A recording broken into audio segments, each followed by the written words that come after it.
How to delete linked accounts on Instagram. Hello everyone, this is Sabrina here to help you today. So without any further ado, let's get into the video. Launch your Instagram application, tap on your profile, tap on the menu bar.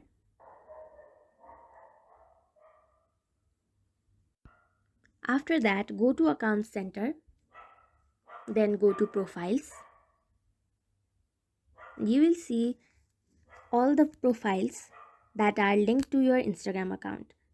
Tap on the account which you want to delete, tap on it again.